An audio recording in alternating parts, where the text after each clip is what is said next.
What kind of man defeats every enemy in battle, yet dies peacefully on his bed? This is not a legend. This is the true story of Khalid bin Walid, the man whom the Prophet Muhammad called the Sword of Allah. This story follows the extraordinary journey of Khalid bin Walid, from an enemy of Islam to its greatest military defender. We will explore his early life, his transformation after accepting Islam, and then dive deep into his most famous and decisive victory, the Battle of Yarmouk, a battle that shattered a superpower and raised the banner of Islam across the world. But Allah guides whom He wills. Allah brings whom He wills out of darkness into light. Surah Al-Baqarah 2-257. War was his inheritance. Strategy was his language. The battlefield was his classroom. From a young age, Khalid mastered horse riding, sword fighting, battlefield tactics before Islam. Khalid was already considered the finest military commander of Arabia. At the Battle of Uhud, while still a disbeliever, Khalid executed a brilliant cavalry attack that turned the tide against the Muslims. But Allah guides whom He wills. Allah brings whom He wills out of darkness into light. Surah Al-Baqarah. Years later, Khalid realized that Islam was the truth.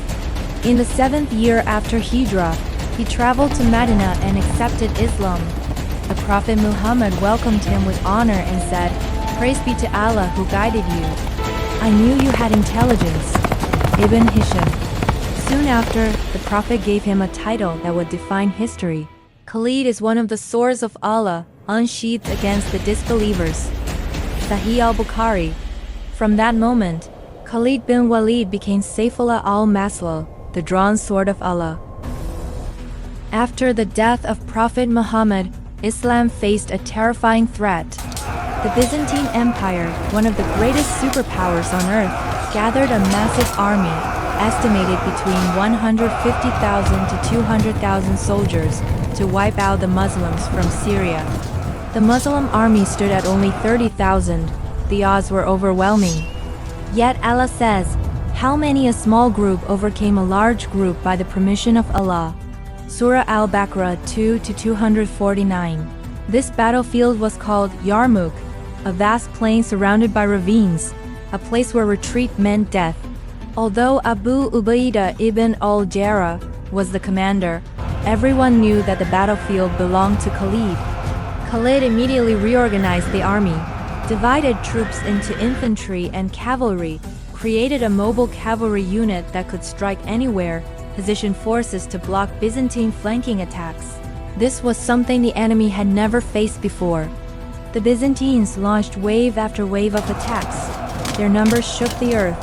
Their armor gleamed under the sun. The Muslim lines were tested again and again. At times, Muslim soldiers were pushed back. Some even reached the edge of the ravines. But behind them stood the Muslim women, encouraging the warriors, reminding them of Jannah and Allah. Khalid moved like lightning across the battlefield, reinforcing weak points, launching counterattacks, and never allowing the enemy to settle. On the 6th day, Khalid made his move. At dawn, he ordered a full cavalry assault. His horsemen smashed into the Byzantine flanks with terrifying speed. Dust filled the sky, swords clashed, spears broke. The Byzantine army, heavy and slow, could not withstand the mobile Muslim cavalry. Khalid then executed his masterstroke.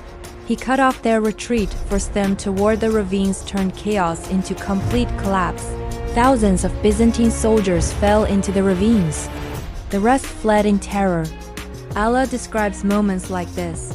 It was not you who killed them, but Allah killed them.